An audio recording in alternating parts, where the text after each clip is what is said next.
Es que voy a quitar esta sala, lo de habilitar sala de espera. En verdad ustedes ya están grandes y hagan lo que les dé la gana, ya, me da igual. Me da igual. Bueno, no me da tan igual.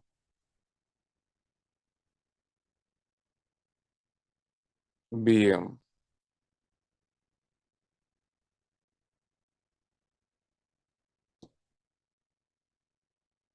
Olga, que se quedó dormida.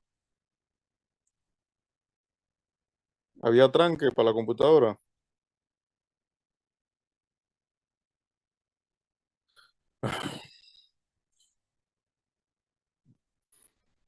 Hay un dicho, ¿cómo es? Genio figura hasta la sepultura. No me acuerdo que también en el salón llegaba tarde. Bueno, no importa, vamos a seguir. La primera porción, aquí está la ampolla. Miren que no tiene pliegues y acá viene el ligamento hepatoduodenal. Bien, les mencionaba que el duodeno tenía características especializadas a la absorción. Hay que mencionarlo. Aquí vemos los pliegues circulares. Aquí están los pliegues circulares y es una característica del intestino delgado, que empiezan a nivel del duodeno y llega hasta el tercio medio, vamos a decirlo así, del ilio. Conclusión, también yeyuno. ¿Cuál es la función de esos pliegues circulares? Realmente tiene dos funciones. Aumenta la superficie de contacto del quimo intestinal, quimo gástrico, aumenta la superficie de contacto. Y la segunda es que va a permitir que el recorrido por el tubo intestinal sea más lento, para que obviamente estén más tiempo. Imagínate que esto fuese liso, como aquí en la ampolla. Mira lo que le pasaría a Alejandro Medina, mira lo que le pasaría a la comida si esto fuese liso. Imagínate un tobogán, ¡wopa! Pero no, el recorrido de esto es así, ¿ve? Gracias a la presencia de esos pliegues, él lentamente va bajando. Conclusión, permite que el alimento, y hay pliegues que son incluso completos, permite, así es que va bajando el alimento. Ahora mira a la derecha, el alimento llena todo esto y luego cae por acá. Eso es otra de las funciones de esos pliegues. Segundo, importantísimo, sobre todo en el duodeno, en la submucosa, porque hay que recordar las capas que mencionó el doctor Castillo, las capas del tubo digestivo. La submucosa, debajo de la mucosa, se caracteriza por la presencia de unas glándulas que solo tiene el duodeno, que se llaman glándulas duodenales o de Brunner. Esas glándulas secretan un moco alcalino que tiene que estar ahí para neutralizar ese pH ácido. Bien, entonces empezamos a describir cada una de las porciones del duodeno y ya está requete claro que la primera porción es el nombre, literal, la primera porción del duodeno. También se le llama porción superior del duodeno. Está súper claro que son 5 centímetros, donde los dos primeros centímetros son los que forman la ampolla duodenal. Y está súper claro que está, y aquí está marcado, está anterolateral al cuerpo de L1. Nosotros describimos que esa porción superior está cubierta por peritoneo, ¿verdad? La primera parte es intraperitoneal y los otros 3 centímetros son retroperitoneales, es decir, solo tienen peritoneo en su cara anterior y tenemos que describir sus relaciones anatómicas. Obviamente, si arriba está el ligamento hepatodenal, eso significa que él formará parte, su límite superior sería el hiato epiploico, porque él forma parte de ese, de ese borde inferior del orificio, del hiato, ¿se acuerdan? Cuando hablamos de hiato, el duodeno era el borde inferior. Bueno, eso significa que el hiato es su relación superior. Tenemos que describir que el ligamento hepatodenal es relación superior también, porque obviamente los primeros 2 centímetros son parte de esa relación. Vamos con el borde inferior. Miren que el borde inferior se relaciona con la cabeza del páncreas, otro órgano retroperitoneal que está íntimamente relacionado al duodeno. Y describimos que anterior, miren, el duodeno anterior, acá en su parte anterior, parte superior, se relaciona con la vesícula biliar, esta parte de la vesícula biliar para ser más exactos, y el lóbulo cuadrado del hígado. Y cuando hablamos de su relación posterior, tendremos que mencionar que está la arteria gastroduodenal. Su relación posterior sería la arteria gastroduodenal. Todos estos son sus relaciones. Aquí vemos que reflejan hacia arriba la vesícula, pero ojo, la vesícula está hacia abajo. El fondo de la vesícula biliar va a estar hacia acá abajo. Esto nada más es para levantar y ver el ligamento hepatoduodenal con su tríada portal y por detrás la arteria gastroduodenal. Segunda porción, también llamada segunda porción o también llamada porción descendente. Así que si escuchan eso ya saben a qué se refieren. No hay que olvidar la porción descendente. Empieza a nivel de L1 y termina a nivel de L3. Va descendiendo en la cara lateral de los cuerpos vertebrales, paralelo a la vena cava inferior. Paralelo a la vena cava inferior. Nosotros describimos que obviamente ya todo esto es retroperitoneal, pero hay algo particular con esto. Es que él va a tener peritoneo en su parte superior, en su parte inferior, y el peritoneo se va a reflejar en el medio de la segunda porción para formar la raíz del mesocolon transverso. Bien, ¿qué más tenemos que decir de esta segunda porción? Obviamente desciende, pero no es recta. Miren cómo va descendiendo siguiendo una curvatura que va a rodear la cabeza del páncreas. Otra cosa muy importante, nosotros tenemos que estar súper claro que esa cabeza del páncreas está firmemente adosada a la pared medial de nuestra segunda porción, nuestra porción descendente. Si hablamos en longitud, decíamos que los primeros eran 5 centímetros. Bueno, la porción descendente tiene de 7 a 10 centímetros, así que prácticamente sería nuestra porción más larga, la de mayor longitud. Bien, sus relaciones son lateral, el lóbulo derecho del hígado y miren, colon ascendente, medial, la cabeza del páncreas, anterior, el fondo de la vesícula biliar. Miren cómo llega aquí el fondo de la vesícula biliar, el colon transverso y también lóbulo derecho del hígado. Y posteriormente vamos a ubicar al ilio renal, es decir, arteria y vena renal y también el ureter derecho. De la segunda porción es la que más se estudia. Voy a quitar unos estudiantes. Es más, voy a quitarlos a todos ustedes. Odio también ver a la gente chateando.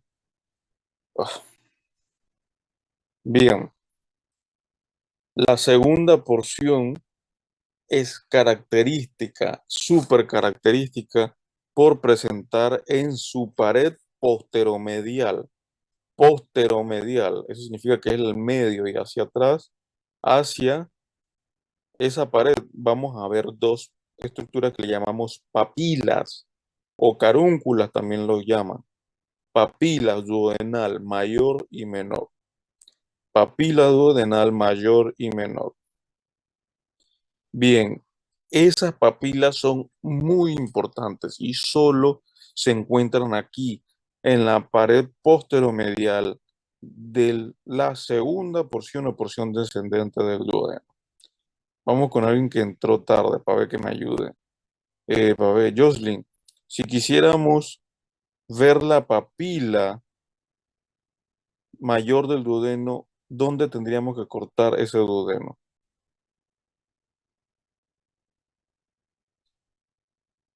¿Qué se te ocurre? Estamos en disección. ¿Dónde tendríamos que hacer ese corte?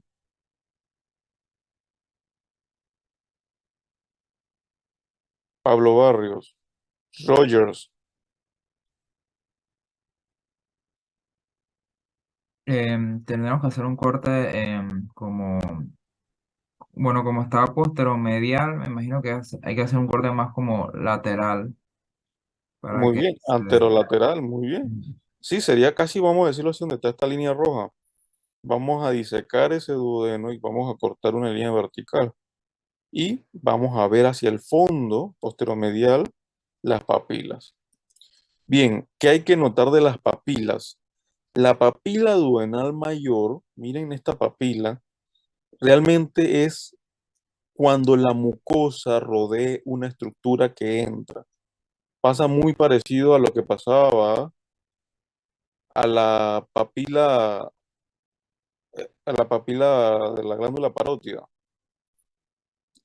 ¿Se acuerdan que entraba la papila y cuando la mucosa lo cubría, perdón, entraba el conducto y cuando la mucosa lo cubría, la mucosa es lo que hacía el relieve, ¿se acuerdan? Pasa lo mismo con esto. En ambas papilas van a entrar conductos, se van a llamar conductos y esos conductos cuando entran al duodeno y llegan hasta la mucosa y son cubiertos por la mucosa, van a formar el relieve que le llamamos papila. Así que aquí hay dos respuestas. Si lo veo a través de la mucosa, se va a llamar papila, pero si lo veo por acá, va a tener otro nombre. ¿Se entendió? Bueno, ahorita lo explicamos también. Síganme con eso.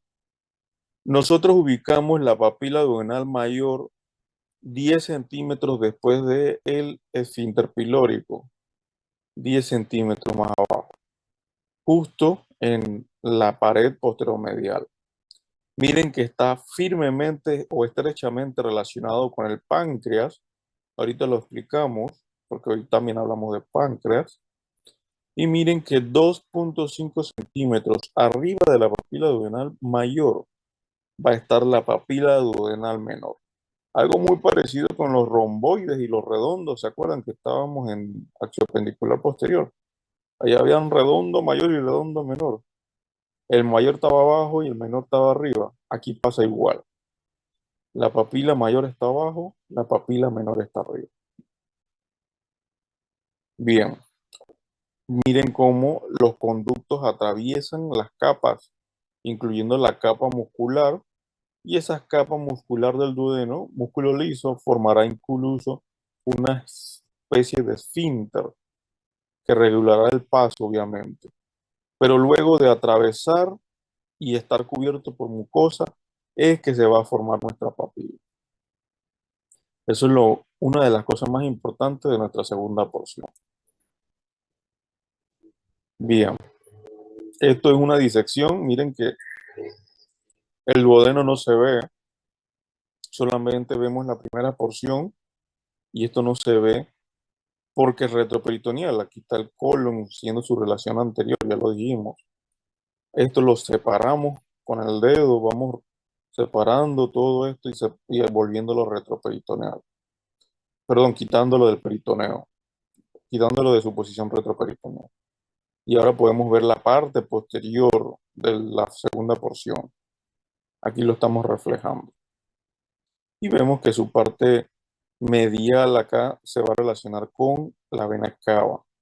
Y acá lateral también incluso va a estar cerca del riñón izquierdo. Ahora vamos con la segunda porción, con la tercera porción.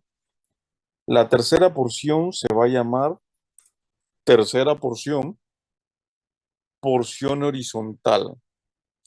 También lo pueden escuchar como porción caudal, pero ahorita le llamamos porción horizontal. Tiene la particularidad de que va a cruzar de derecha a izquierda. Tiene una longitud promedio de 6 a 8 centímetros y van a cruzar del borde lateral de L3 borde lateral derecho hacia el borde lateral izquierdo de esta vértebra L3.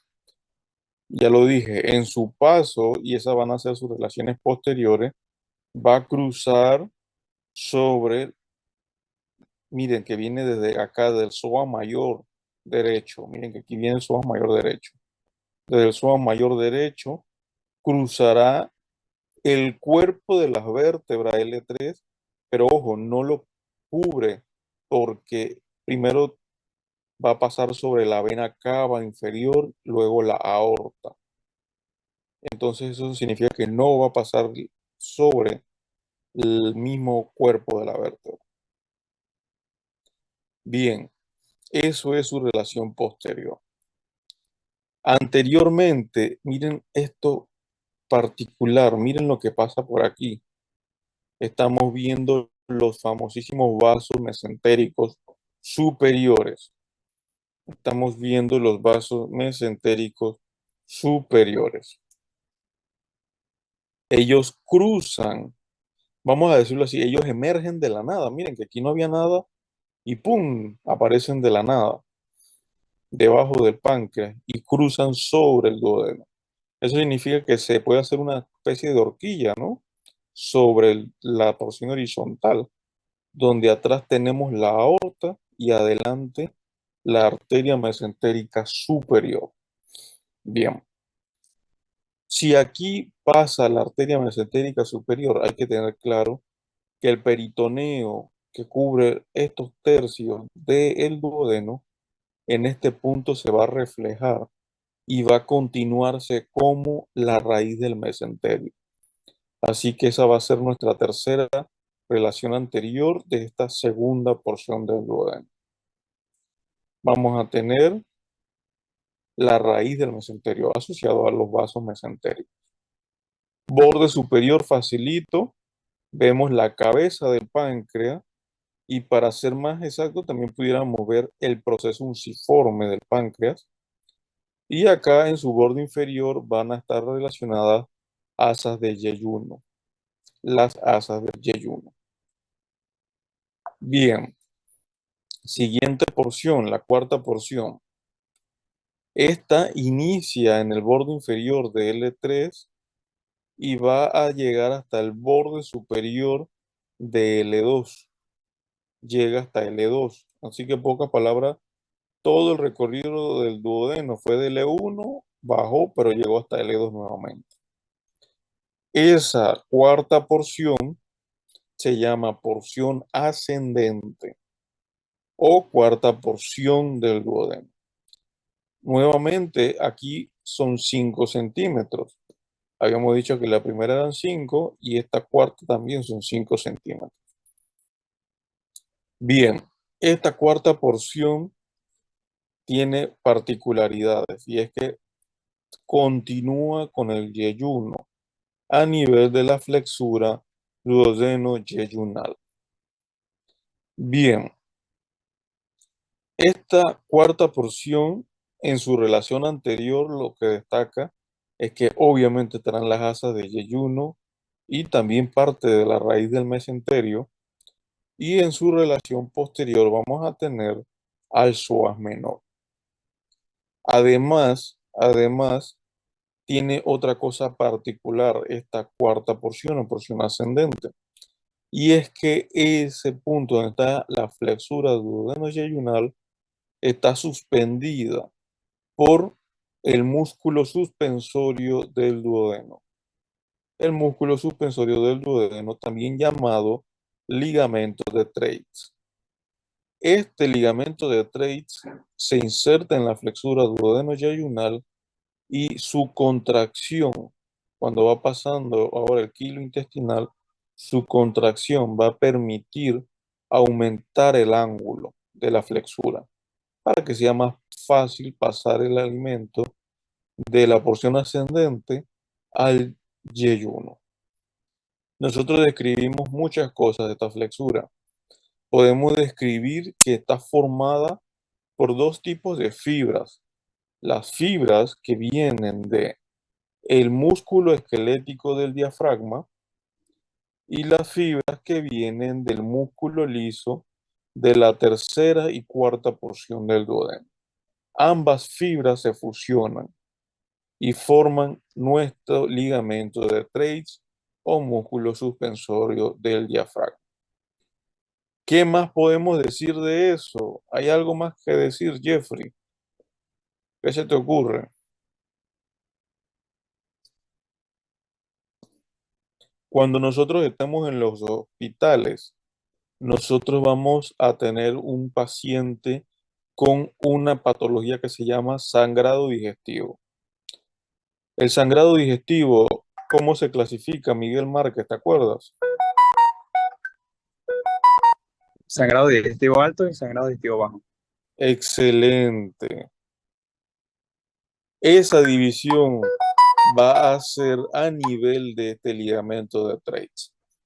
Cuando tú tengas, y esto es para toda la vida, cuando tengas un sangrado superior al ligamento de Treitz y la flexura duodeno, o la flexura duodeno-yeyunal, tú la vas a describir como un sangrado digestivo alto. Incluye esófago, estómago, duodeno, una úlcera péptica, una úlcera en el estómago, una varice esofágica. Todo eso se considera un sangrado digestivo alto. Luego de esto, una, ¿por qué no? Una úlcera también en el yeyuno o ilion, una perforación de divertículo en el colon sigmoide, etcétera, etcétera. Todo esto va a producir ahora un sangrado digestivo bajo. Bien, eso es importante en la clínica. Entonces ese punto de referencia no lo olvidamos porque, o sea, yo les he mencionado sarcásticamente que el problema de un sangrado, ¿cuál es? Que se muere. Así mismo como un disparo te puede matar de sangrado, así mismo un sangrado digestivo. Conclusión, el sangrado digestivo no es como que, eso de, él está sangrando y está ahí dentro de él, no le va a pasar nada. No, el sangrado digestivo también hay que correr. Bien, con esto obviamente hemos terminado esas descripciones generales del duodeno. También hay que mencionar ahora sobre, también hay que mencionar sobre la irrigación. La irrigación del duodeno es muy, muy particular porque él comparte irrigación tanto del intestino anterior como del intestino medio. ¿Qué estoy hablando? Él comparte irrigación tanto del tronco celíaco como de la arteria mesentérica superior. Ellos nos irrigan el duodeno.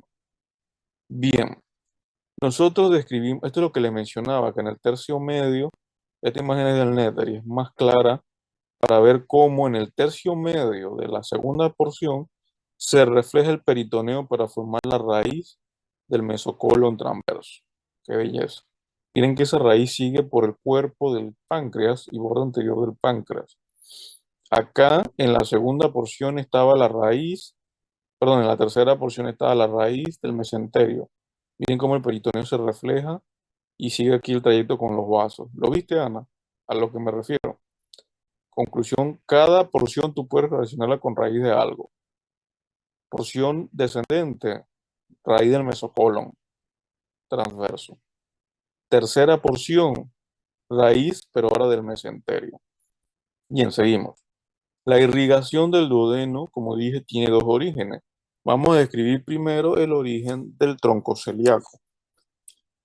Nosotros describimos que va a venir principalmente de la arteria gastroduodenal. Nosotros consideramos esa gastroduodenal una rama terminal de la arteria hepática común. La hepática común llega hasta aquí y se divide en sus ramos terminales, gastroduodenal y hepática propia. Bueno, la gastroduodenal cuando va descendiendo da ramos. Obviamente, ya ustedes saben, la gastroepiploica derecha, pero también da ramos que se dirigen hacia la cabeza del páncreas y hacia el duodeno para irrigarlos. ¿Cuáles son esas arterias? Miren cómo la gastrodenal viene por aquí y se divide en dos ramas. Una que va posterior de la cabeza del páncreas y una que va anterior a la cabeza del páncreas. Pero ojo, recordemos que la gastrodenal es posterior a la porción superior, ¿sí o no? Eso significa que esto viene por detrás de la porción superior. Pero cuando llegamos al borde inferior de la porción superior, se continúa acá adelante a la cabeza del páncreas, ¿lo ven? Bien, vamos de nuevo. ¿Cuáles son las dos ramas que salen de la gastroduodenal? Ya dije que una va por detrás de la cabeza y otra va por delante de la cabeza, pero no he dicho los nombres. Los nombres van a ser arteria, pancreato, duodenal, páncreas y duodeno. Y como vienen de arriba, se le describirán anterior superior y la que va acá atrás, posterior superior. Estas arterias van a ser rama de quién? De la gastroduodenal. La pancreato duodenal anterior superior y la posterior superior. Miren que entonces de aquí, de todo esto que estoy mencionando, nos está saliendo de la pancreato anterior superior, la gastroesplórica que sigue por aquí. Bien, seguimos. Esas son más bien las arterias que se originan del tronco celíaco. A que podemos adivinar o podemos analizar de qué irriga. Se llama pancreatoduodenal. Sin duda alguna va a irrigar el duodeno. Pero ¿qué más va a irrigar? El páncreas. Sí, pero ¿qué parte del páncreas? Su parte inferior. La cabeza. Ahorita lo describimos. Eso se llama la cabeza del páncreas. Esta parte solamente. Eso es lo que quiero que estemos claros. Que lo demás no va a ser por la pancreatoduodenal. Solo la cabeza y el duodeno están íntimamente relacionados. Ahora hablemos de los vasos mesentéricos superiores. Aquí está la arteria mesentérica superior. Miren cómo aparece del borde inferior del páncreas y se va hacia adelante, la cara anterior de la porción horizontal. Bueno, esa arteria da ramas para el yeyuno ilion, pero también para el duodeno. ¿Cuál es esa rama que va para el duodeno? Nuestra arteria pancreato duodenal inferior. Pancreato duodenal inferior. Pueden salir directamente de la mesentérica inferior, perdón, de la mesentérica superior. La inferior no tiene nada que ver aquí, perdón. Mesentérica inferior, olvidemos esa palabra hasta que hablemos del colon izquierdo. Bien, seguimos. Aquí está la mesentérica superior. La arteria pancreatodenal inferior se divide en dos ramas. ¿Cuáles son esas dos ramas? Casualmente se van a corresponder con las que venían de la gastroduodenal. Esas ramas van a ser pancreatoduodenal anterior inferior y la pancreatoduodenal posterior inferior.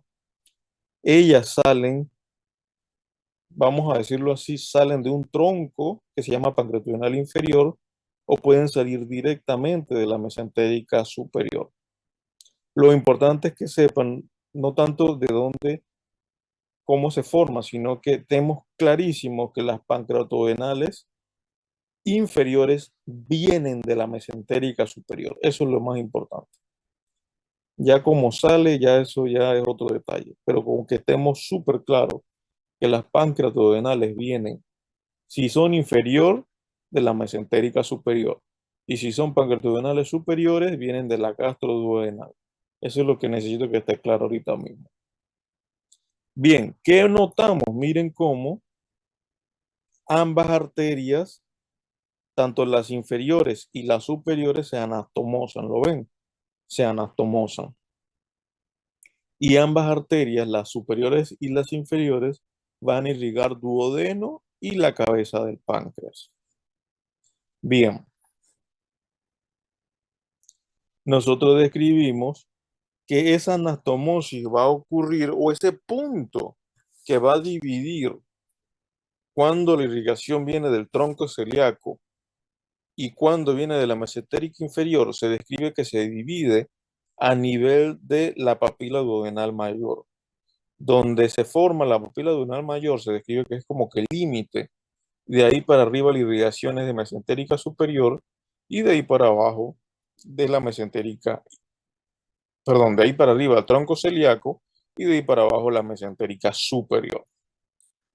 Bien, pero el punto de anastomosis se describe según Moore que la anastomosis van a ser desde esta unión, miren, la unión de la segunda y la tercera hasta donde está la papila duodenal mayor. Ese es el punto de anastomosis.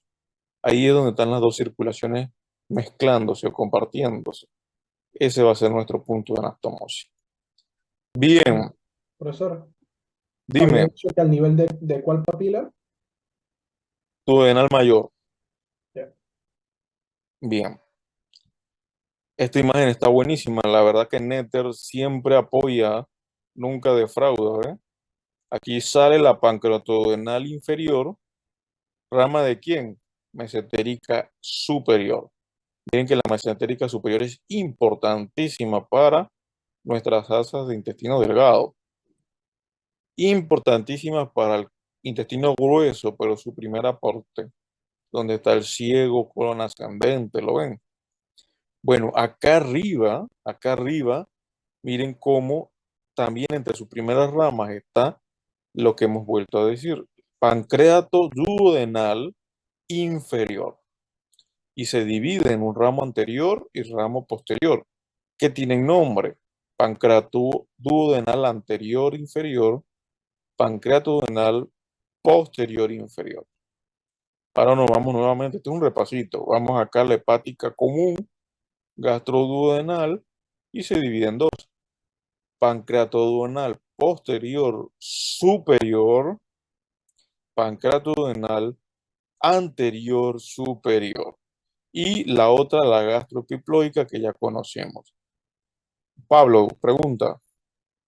Profesor, una duda. Las arterias pancreatoduodenales anterior y posterior, o sea, las inferiores, pues también pasan anterior y posterior a la cabeza del páncreas. Correcto, es que se hace, exacto, para poder hacer anastomosis, hacen lo mismo. Aquí se ve, mira esto, mira esto. Aquí viene la pancreatoduodenal anterior superior y ahora se continúa porque hace anastomosis y se continuará con la pancreatoduodenal anterior inferior.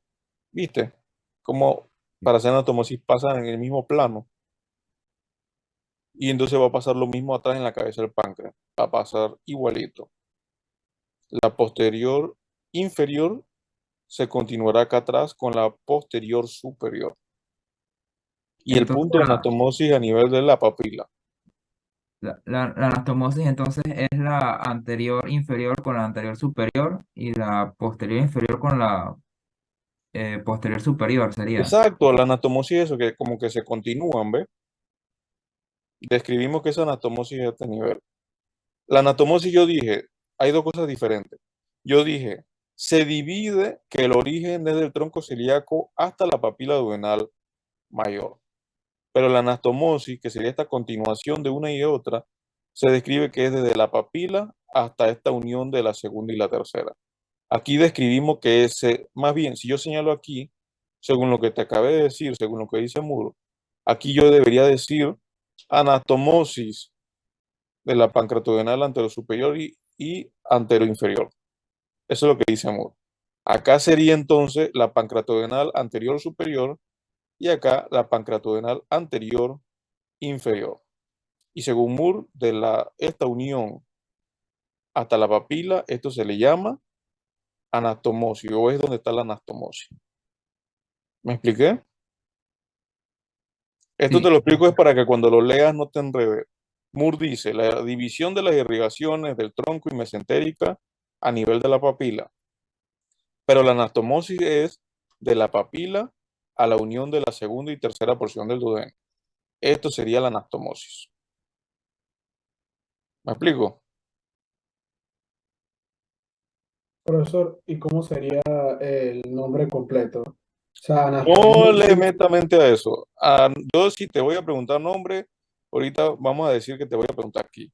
Y ya, Mm, acá. Y aquí entre nosotros, esto aquí sería la anastomosis. vale, Pero yo vale. no te voy a preguntar en un práctico anastomosis y la pancreatogenal anterior superior y anterior inferior. No, no, no, no, no. Eso es teórico. Tú lo tienes que saber y yo te lo puedo preguntar en tu escoger la mejor respuesta. Teórico. La anastomosis es de la papila a esta flexura. Bueno, más que flexura a esta unión. No nos enredemos con eso. Esto es una vista posterior y vemos, para que los que no creían, que existen las pancreatogenales posteriores. Acá va a ser posterior superior, acá va a estar la posterior inferior. Esto es para los incrédulos. Y aquí más o menos entonces va a estar la anastomosis.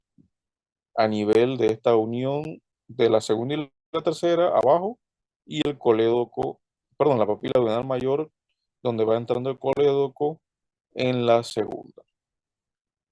Bien. El drenaje linfático del duodeno se va a ubicar con el drenaje linfático también de la cabeza del páncreas y va a ser de distintos puntos. Van a haber ganglios linfáticos paraduodenales a nivel de la cabeza del páncreas y los pilóricos, acá a nivel del esfínter pilórico. Ellos al final van a dirigirse a nódulos linfáticos celíacos. Estos nódulos linfáticos celíacos a su vez van a ir hacia la cisterna del quilo. Van a formar que un tronco linfático intestinal que se va a la cisterna del quilo. Recordar que esa cisterna del quilo es la que va a originar a nivel de L2, L1, L2, va a originar al conducto torácico, ese que conocimos en tórax. Y la inervación, recuerden que esto es inervación simpático y parasimpático. El parasimpático va a venir ¿de dónde? Del nervio vago, principalmente del tronco vagal posterior. Recuerden que ambos se dirigen a la curvatura menor. Ambos troncos vagales van a la curvatura menor del estómago, ¿sí o no? Pero el posterior se dirige hacia atrás, hacia el plexo mesentérico. Perdón, hacia el plexo celíaco que está aquí, hacia el plexo celíaco. Y viajará con las arterias que salen del tronco celíaco. ¿Ok? Eso es lo que hace el vago. El vago cayó aquí, no hace sinapsis, obviamente, y viaja con las ramas del tronco celíaco. Y como hay ramas que van al duodeno, entonces por esa manera el vago va a llegar hasta las paredes del duodeno. Y allá sí va a hacer sinapsis, allá sí hace sinapsis. Ah, pero también por la mesentérica superior, recuerden que entonces el vago cae por la mesentérica superior y todo lo que es irrigado por la mesentérica superior va a transportar el vago. El vago viaja por todo esto, por todas estas arterias. ¿Pero de dónde vino? Vamos a repetirlo de nuevo. El tronco vagal posterior cae, voy a dibujarlo en amarillo. Presten atención lo que quieren tener esto claro, porque esto a lo mejor no es tan fácil. Solo el tronco vagal posterior estoy hablando. El tronco vagal posterior cae al plexo celíaco y viaja con las arterias. Viaja con las arterias. Ese es el vago. Pero hay otras fibras que caen al plexo mesentérico superior y viajan a su vez con estas arterias. Y van por todo esto. De esta manera llega el vago. Y de esta manera llega hasta el intestino grueso, hasta el 2/3 del colon transverso. Pregunto, ¿y el mesentérico inferior que está por acá recibirá el vago? ¿Cierto o falso? No tienen ni idea, por eso lo pregunto. Repitan, digan algo. Falso. Excelente, falso. El vago llegó hasta aquí, del mesentérico, del tronco celíaco al mesentérico superior, y sigue con todo este trayecto y hasta ahí llegó. Ya no tendremos vago ni parasimpático a nivel de la mesentérica inferior. Allá no va a haber parasimpático.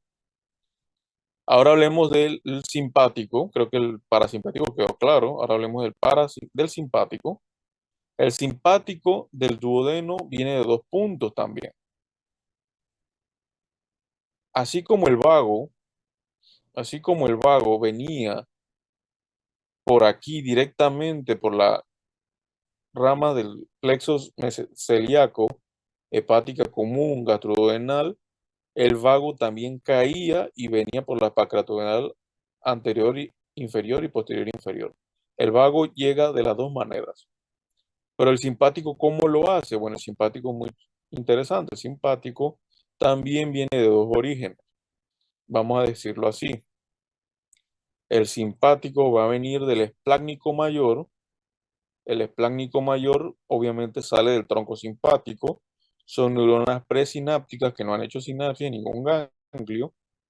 Y el esplácnico mayor llega al tronco, a los ganglios celíacos.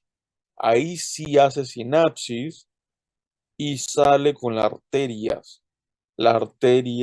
del tronco celíaco. Y al final el esplácnico mayor llegará por los nervios, perdón, por la gastroduodenal hacia el duodeno. Pero también el esplácnico menor, ¿cómo lo hace el esplácnico menor? El esplácnico menor viene y no hace sinapsis, sino que se va a dirigir es al ganglio mesentérico superior. Y ahora el esplácnico menor, el ganglio mesentérico superior, viajará con las pancreatodenales inferiores para inervar simpáticamente al duodeno. Bien, ahora nos vamos a la otra parte de la clase. Ojo, hemos empezado ya hace 15 minutos. El Diga, esplácnico diga. mayor se va a dirigir hacia el ganglio mesentérico superior o al inferior. El esplácnico mayor va al tronco celíaco. El esplácnico menor es al mesentérico superior.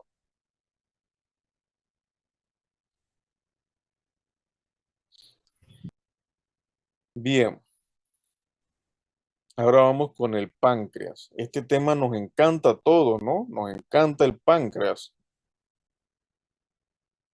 Emily Viteri, ¿reconoces alguna enfermedad asociada al páncreas?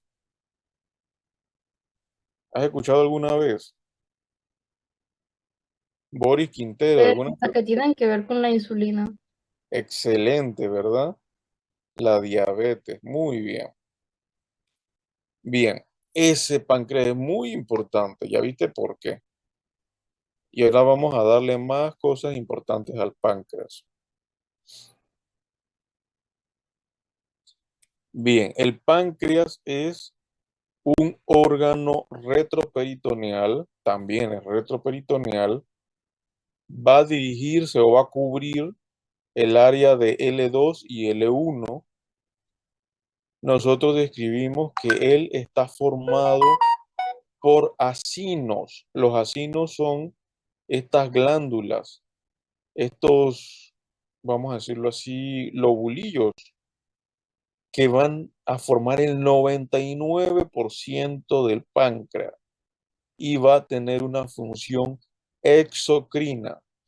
Cuando ustedes estaban en biología de la universidad, ¿vieron que era endocrino y exocrino? ¿O nunca han escuchado la diferencia? Bueno, yo sí sé que lo han escuchado porque ustedes vienen de la escuela, todos dieron esto en la escuela. Exocrino es cuando una glándula transporta su secreción a través de conductos. ¿Recuerdas alguna glándula exocrina? Por supuesto que la parótida, ¿verdad? O la glándula submandibular son exocrinas porque vierten su secreción a nivel de conductos hacia alguna cavidad. Bueno, el 99% del páncreas es exocrino, pero tiene un 1% que sus acinos se diferencian como glándulas endocrinas. Esos son los famosos islotes de Langerhans o islotes pancreáticos. 1% van a ser secreciones endocrinas. Cuando hablamos de endocrino es que la secreción de la glándula se vierte a la sangre para que actúe incluso a nivel de él mismo o al lado de él o a distancias enormes. Eso sería una función endocrina. Bueno, eso es lo que hace el páncreas. Función exocrina y endocrina. Ya ustedes vieron las enzimas en bioquímica. Sí, profesor. Bueno, esas enzimas son de la función exocrina. Cuando hablaban de la tripsina, perdón, ustedes hablaban del tripsinógeno, quimiotripsinógeno, carboxipeptidasa y elastasa. Esas son enzimas proteolíticas. También hablaban de la amilasa pancreática, una enzima que degrada carbohidratos, ¿no? Almidón. Y también hablaban incluso de la lipasa pancreática, la principal enzima que degrada lípidos. Bueno, también existen las desoxirribonucleasas, ¿no? Y ribonucleasa. También hay enzimas que degradan incluso ácidos nucleicos. Bueno, todo esto son productos de este 99% de glándulas, perdón, 99% de el parénquima del páncreas. Y este 1% de los islotes de Langerhans son los que van a producir la insulina, el glucagón, somatostatina y no me acuerdo otro que otro más, pero son hormonas. Bien. Es un órgano retroperitoneal, sin duda alguna, ¿verdad? Ya lo hemos dicho. Y forma parte del lecho gástrico. Forma parte posterior de la bolsa mental. Nosotros dividimos ese páncreas en 4 porciones, y aquí nos vamos a quedar en esta imagen. La primera porción, esta imagen me encanta porque aquí está todo. La primera porción le podemos llamar cabeza del páncreas. La cabeza del páncreas está íntimamente unida a la pared medial de la segunda porción y también a la parte superior de la tercera porción del duodeno. Ellos no se separan, están bien unidos. Están unidas por tejido conectivo, obviamente. No es que estén fusionadas unas con la otra. Nosotros describimos que la cabeza del páncreas está rodeada por un marco en forma de C por el duodeno. Nosotros describimos que la cabeza del páncreas tiene un accidente anatómico que no lo podemos ver. Se llama proceso unciforme del páncreas. No lo puedo ver porque me lo están tapando los vasos mesentéricos. Miren lo que dibujé en rojo, ¿lo ven? Sí, profesor. Ese es el proceso unciforme del páncreas. Proceso unciforme. Esa muesca que se hace en el borde inferior de la cabeza del páncreas. Pero ojo, nuevamente lo digo, no lo podemos ver porque están tapados por los vasos mesentéricos superiores. Bien, ¿qué podemos decir ahora? Ahora sí, de las distintas porciones, tenemos que describirlas. La cabeza del páncreas como tal, ya lo dije, se encuentra a la derecha, perdón, se encuentra medial al duodeno, la segunda porción sobre todo. Se va a encontrar acostada, por decirlo así, acostada sobre la vena cava inferior y también los vasos renales derechos y la vena renal izquierda. Todo esto lo vamos a ver posterior a la cabeza del páncreas. Nosotros describimos que, y esto es muy importante, que en su cara posterior pueden pasar dos cosas. En su cara posterior se puede hacer un surco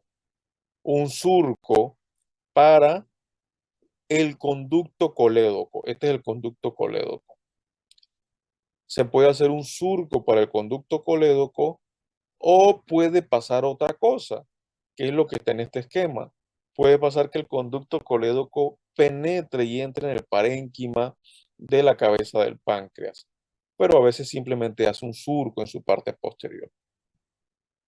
Y ya, básicamente eso es lo que podemos decir de él. Se ubica entre los vasos mesentéricos y el duodeno. Y el proceso fusiforme están tapados por los vasos mesentéricos. Si hablamos de peritoneo, bueno, obviamente va a ser retroperitoneal, significa que tiene peritoneo en su cara anterior. Ahora hablemos del cuello. Esto de aquí es el cuello. El cuello es la porción más pequeña, 1.5 a 2 centímetros de longitud. Característico, miren cómo oculta a los vasos mesentéricos. Tanto así que en el borde inferior del cuello da la impresión de que los vasos aparecen de la nada, pero es que ellos están ocultos a nivel del cuello del páncreas. Describimos que en su cara superior él es adyacente al píloro, ¿ok? Eso hay que tenerlo claro, es adyacente al píloro del estómago. Nosotros tenemos que tener otra cosa clara de este cuello, y es que es un punto de referencia importante, porque en la cara posterior del cuello es el punto donde se va a formar la vena porta hepática. La vena porta hepática se va a formar a nivel del cuello, en su cara posterior. ¿Y cómo se forma? Se forma por la unión de la vena mesentérica superior y la vena esplénica. Ellas se fusionan a nivel del cuello del páncreas para formar la vena porta. Bien, seguimos. Lateral a los vasos mesentéricos superiores, sobre todo la arteria, va a empezar es el cuerpo del páncreas, la porción más larga. Esta va cruzando todo el cuerpo vertebral de L2, va cruzando ya el borde lateral de la aorta abdominal y se va a dirigir hacia el vaso. Nosotros describimos que esta porción es la que va a formar principalmente el suelo de la bolsa omental o la bolsa menor, saco menor, porque en su cara anterior es donde se va a originar también la raíz del mesocolon transverso. Y todo esto va a formar parte de esa parte posterior de la bolsa omental. Nosotros describimos que su cara posterior, y es obvio, ¿no? Su cara posterior se va a relacionar atrás con el riñón, miren, aquí está el riñón izquierdo, con la glándula suprarrenal izquierda y los vasos renales. Todo esto van a ser relaciones de la cara posterior del cuerpo. Y también podemos decir que la arteria mesentérica superior, porque de ahí en adelante es que empieza el cuerpo del páncreas. Bien. Y nuestra última porción va a ser la cola. La cola, que es importante con respecto a la cola se proyecta hacia el ilio del vaso, hacia el ilio del vaso. Y describimos que es una porción que se caracteriza por ser móvil. Es relativamente móvil, para ser más exacto, porque él deja de ser retroperitoneal porque está separado por un ligamento que le llamamos espleno-renal. Ese ligamento viene del riñón al vaso y levanta, por decirlo así, a la cola del páncreas y no la deja en esa posición retroperitoneal. Así que básicamente hemos descrito brevemente todas las porciones del páncreas y podemos decir que se ubica desde el duodeno hasta el vaso. Ese es el punto donde podemos ubicar a este órgano, al páncreas. Este dibujo no lo voy a quitar. Recuerden el proceso unciforme. Yo siempre me imagino el páncreas como el signo de Nike, pero invertido. Bueno, este es el proceso unciforme, ¿ok? Este es el proceso unciforme. Nuevamente lo digo, no lo vemos, sí existe, pero no lo vemos. No lo vemos porque los vasos mesentéricos no lo están tapando. Bien, hemos dicho que el páncreas está formado casi el 99% de su parénquima por acinos pancreáticos. Estos son los acinos, miren, estas bolitas que se forman aquí. Noten que esos acinos pancreáticos tienen conductillos que lo van drenando, ¿sí o no? Esos conductillos, uy, en esta imagen, vienen desde la cola del páncreas, miren, desde la cola del páncreas se va drenando eso secreción exocrina, y van a confluir en este gran conducto que se está formando, que se llama conducto pancreático principal. ¿Qué otro nombre tiene ese conducto pancreático? Excelente, el conducto de Wirsung, Wirsung, con W-I-R y luego una S, Wirsung.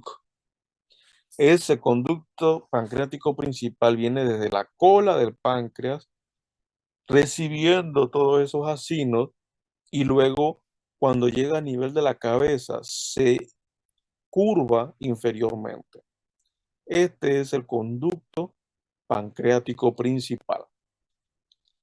En la gran mayoría de las personas pasa otra cosa. Del conducto pancreático principal nace otro conducto accesorio que simplemente se llama conducto pancreático accesorio. Miren que el conducto pancreático accesorio se dirige hacia arriba y se dirige hacia la pared posteromedial del duodeno. Conclusión, ese conducto pancreático accesorio es lo que nos va a formar la famosísima papila menor del duodeno. Así que ahora sí, con toda propiedad podemos decir que se forma la papila menor del duodeno cuando el conducto pancreático accesorio entra a la mucosa del duodeno. Ahora hablemos del conducto pancreático principal o de Wirsung. Bueno, él es muy especial porque el conducto pancreático principal en el gran porcentaje de la población hace algo y es que se fusiona, y miren esto, se fusiona con el conducto colédoco. ¿Lo ven? Lo que está en verde. El conducto colédoco no voy a decir cómo se forma, eso lo verán mañana. Solo voy a decir que transporta bilis. Bilis. Esa bilis viene por el conducto colédoco y miren, se fusiona con el conducto pancreático principal y forman una estructura anatómica que tiene como nombre ampolla hepatopancreática. Conclusión, el mismo nombre lo dice, ampolla hepatopancreática se forma cuando el colédoco se fusiona con el pancreático principal. El nombre te lo dice.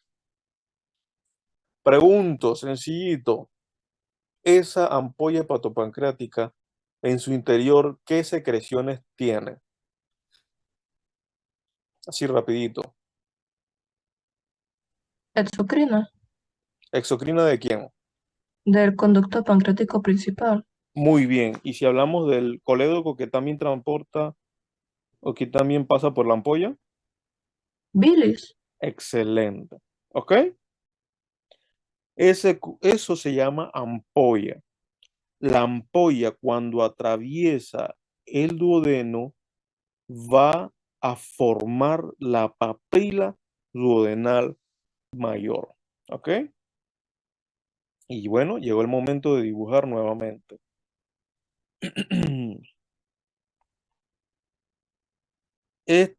Oye, no, voy a hacerlo acá. Este es el colédoco. Este es el pancreático principal. Ellos se fusionan y forman, al fusionar se forman la ampolla, que es una dilatación solamente. Al fusionar se forman la ampolla. Ya, eso es todo.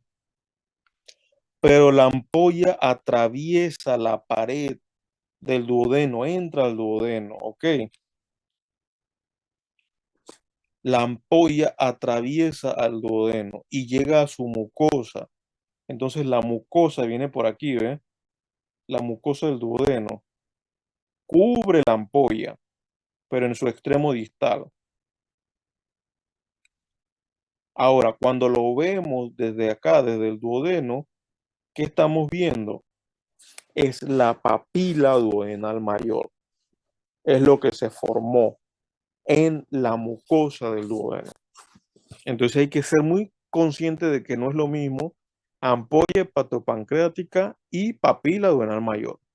¿Están íntimamente relacionados? Por supuesto que sí, pero si hablamos de definiciones, no son sinónimos, ¿ok? Leonel, clarito. Súper. Hay algo más que hay que mencionar aquí antes de la pregunta de Barrios.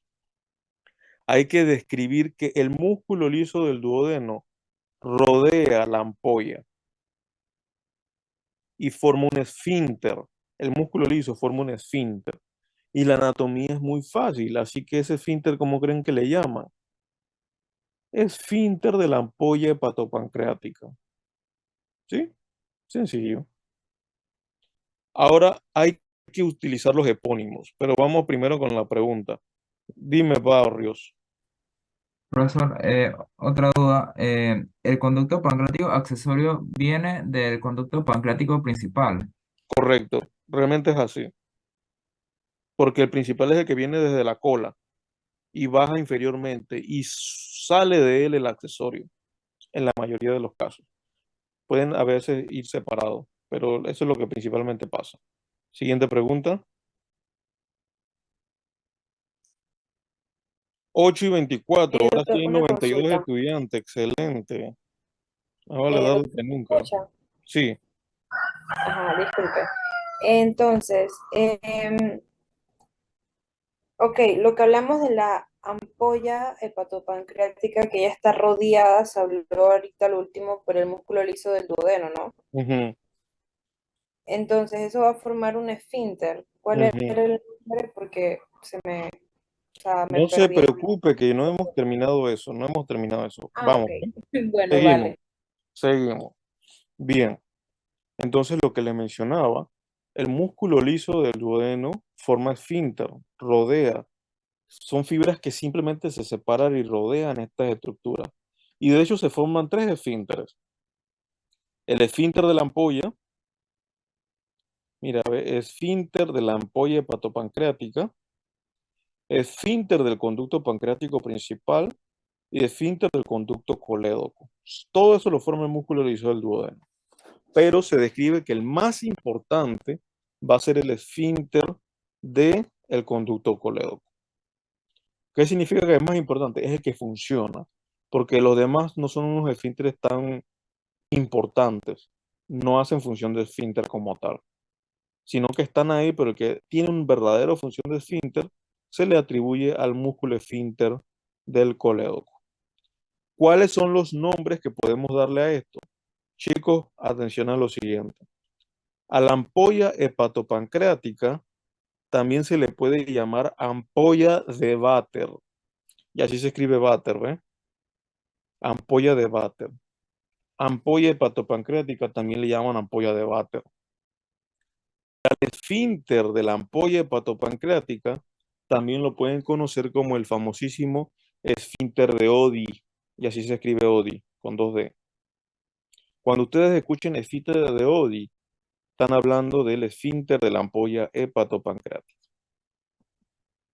Bien, hay que decir más cosas, realmente sí. Vamos a aprovechar que por fin hay estudiantes, más estudiantes. 92, no como hace una hora que nada más habían, ¿qué? 80.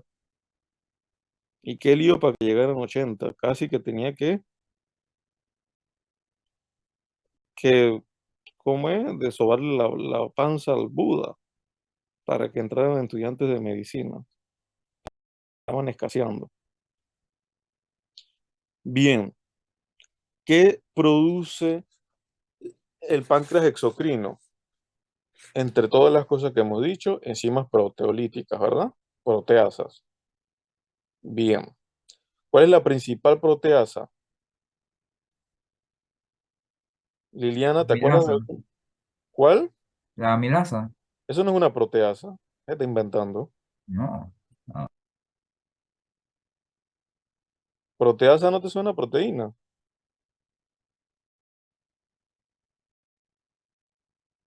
Y amilasa no te suena a almidón.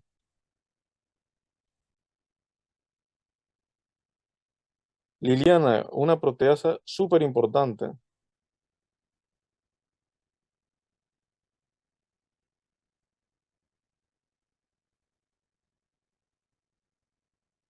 Es la que usted mencionó unos dispositivos atrás. Sí, Oh, las dije todas, exacto. sí, sí, sí. Entonces, tripsinógeno, ¿no te acuerdas de tripsinógeno? Sí, sí la mencionó. Tripsinógeno, vamos a decir que esa es la más importante, pues.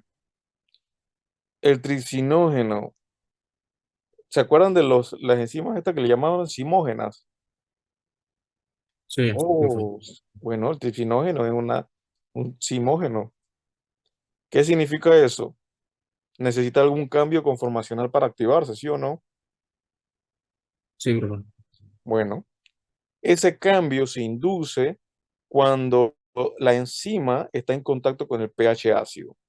Cuando llega aquí, se activa. Él pierde ese grupo y se activa. Además, en el páncreas existe una proteína que le llaman inhibidor de la tripsina. Ella de que no adivinas qué hace. Cuando se llega a activar alguna tripsina aquí en el páncreas, él la inhibe. Ok. Ahora imagínate lo siguiente. ¿Alguien ha conocido el famosísimo piedra en la vesícula? El cálculo, la litiasis, ¿verdad? Esa piedra en la vesícula se forma en la vesícula. La vesícula almacena la bilis, eso lo van a ver mañana.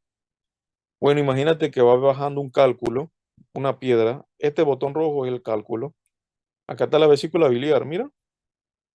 Y está bajando la piedra. La. El paciente con dolor, pero panameño que se respeta, ¿qué hace? Se la aguanta. O bueno, si es una mujer, ¿qué va a hacer? Vaya al médico, pero le van a dar cita en 2 años, ¿verdad? Entonces viene bajando el cálculo. Ta, ta, ta, ta, ta, ta, ta, ta, ta, ta, ta, ta. Este es un cálculo y ¡pum! Se trabó aquí. ¿Qué le va a pasar? Obviamente hay una obstrucción, ¿verdad?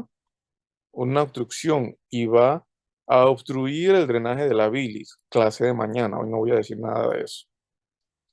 Pero puede obstruir también el pancreático principal. Y de eso sí voy a hablar. Como lo obstruye el pancreático principal, esas enzimas que deberían salir no pueden salir y se acumulan y por estar tanto tiempo aquí acumuladas se pueden empezar a activar y va a producir la famosísima pancreatitis aguda. Esta sería una de las etiologías más comunes por un cálculo. ¿Eso qué va a producir? Obviamente te va a empezar a digerir el páncreas, va a producir mucho dolor y va a producir un estado inflamatorio muy, muy fuerte y el paciente fácilmente se puede morir.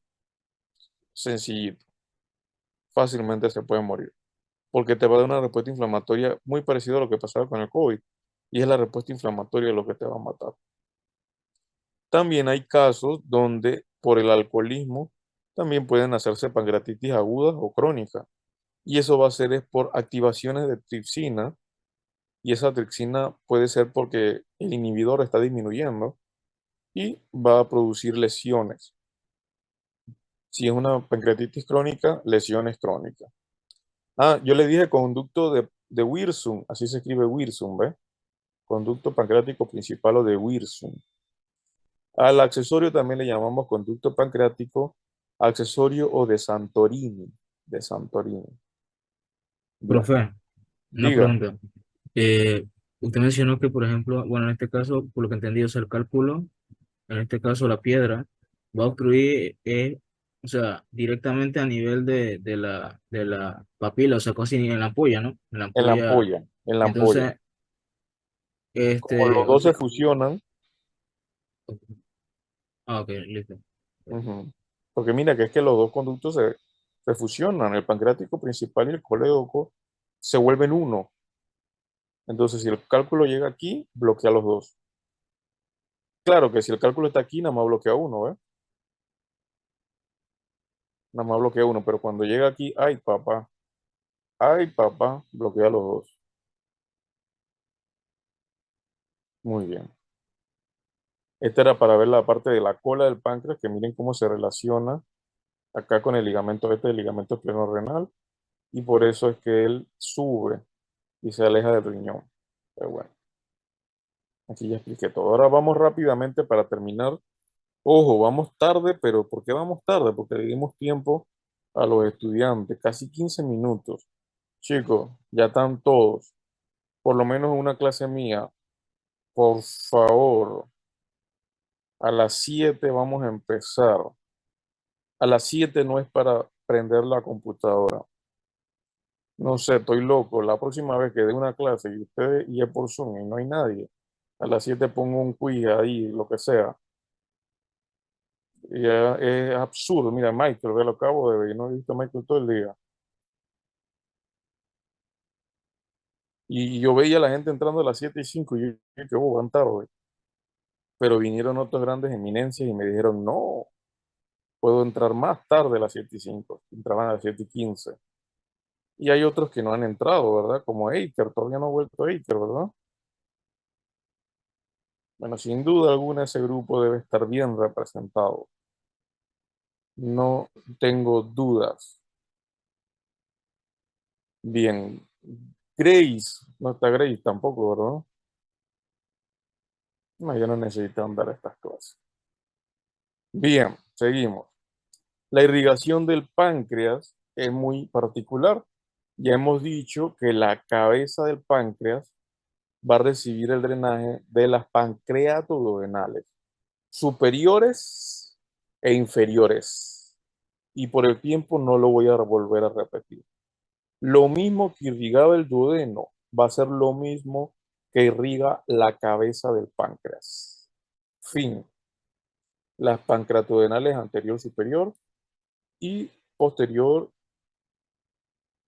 superior y posterior superior.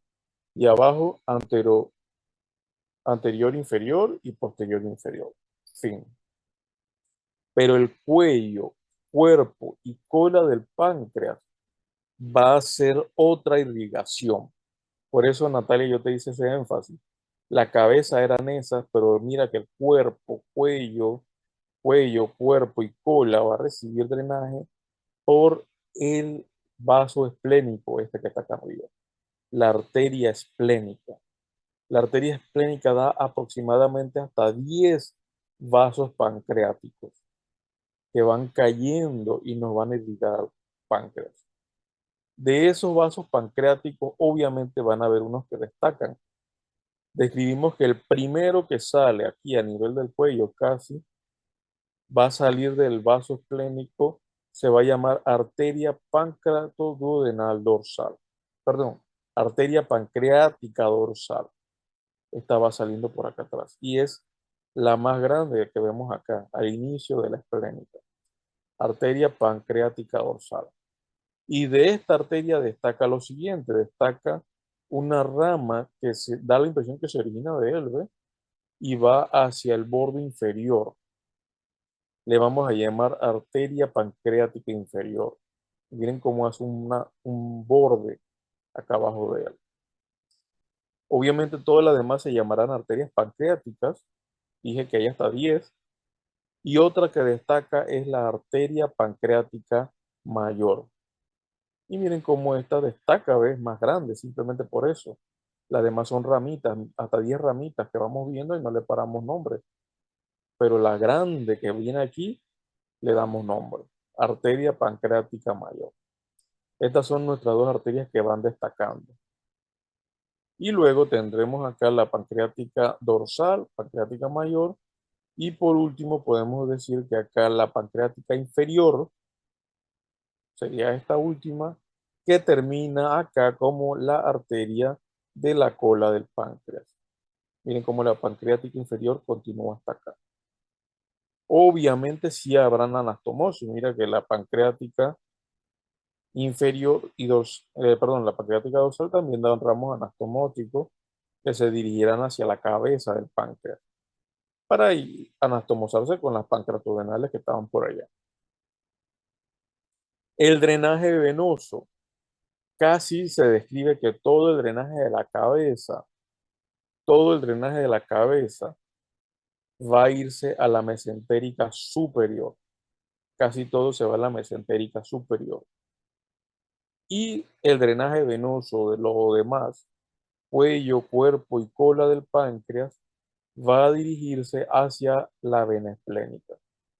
Eso va a ser principalmente el drenaje venoso del páncreas. El drenaje linfático obviamente va a dirigirse a múltiples lugares. Va a haber muy parecido, si es en la cabeza del páncreas, muy parecido el drenaje linfático irá a pancreatodenales, nódulos pancreatodenales, nódulos pilóricos, y si es a nivel del cuerpo, se puede dirigir a nódulos que están a nivel de la arteria esplénica. Lo importante aquí es lo siguiente. Por su localización y por su rico drenaje linfavenoso, las metástasis del páncreas pueden ocurrir rápidamente. Eso es algo muy importante del páncreas. Tiene múltiples puntos de drenaje linfático y tiene muchos puntos de drenaje venoso. Eso significa que si se produce una célula maligna, casi que antes de que aumente de tamaño ya está haciendo metástasis. Y obviamente un sitio importante de esa metástasis temprana va a ser el hígado, porque miren que está aquí mismo. Rápidamente te va a llegar esa metástasis al hígado.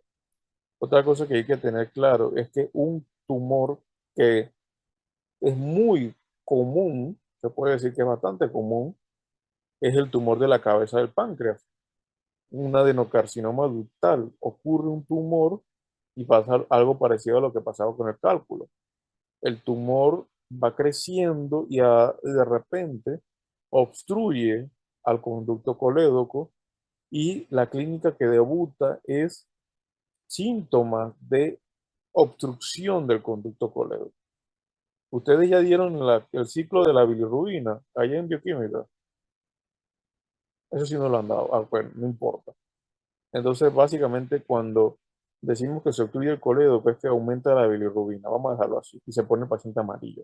Un resumen bien banal. Bueno, básicamente el paciente se pone amarillo y cuando van a ver es que tiene un tumor en la cabeza del páncreas.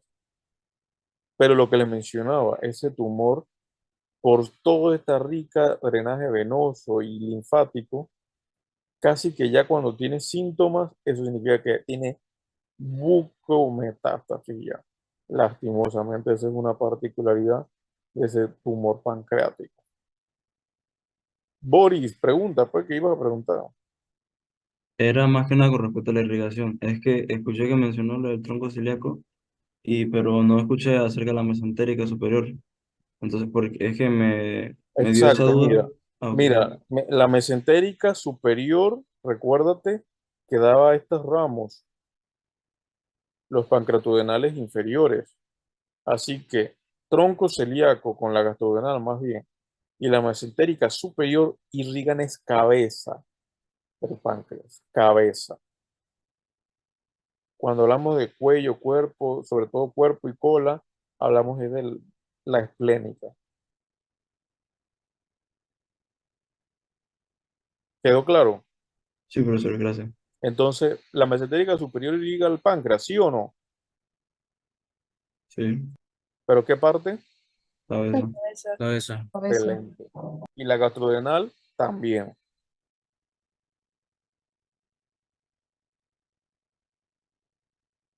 No hay más preguntas, ¿verdad? ¿A qué hora nos vamos a conectar Zoom mañana? 6:50. Antes de las 7. A las 6:50. 7 empieza la clase. A las 7 no es para despertarse. 7 empieza la clase. Buenos días, profesor Douglas. 7 de la Em- mañana en punto, recuerden. Empieza la clase a las 7 como bien dijimos. El que no está mañana a las 7 en punto, lo vamos a apuntar en la misma Death Note. No, ni una lista, no en lista, en la Death Note. No hay perdón ya. Está clarito que ustedes decidieron estudiar medicina y aquí. Así que No sé qué van a hacer. Empieza su receso, pues.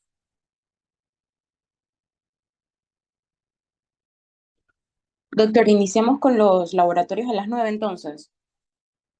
Buenos días, Bayrey. Sí, sí, buena hora, 15 minutitos, muy bien. Ok, gracias.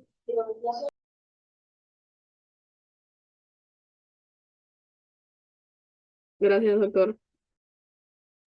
Gracias, doctora.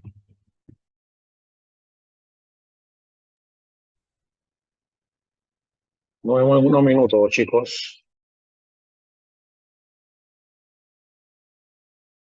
Sería la misma disposición de los salones. Así, el 3.1 creo que link Sí, de vamos a embrio. hacer siempre así, siempre así. Ok, Para no estar gracias. cambiando. No se trata de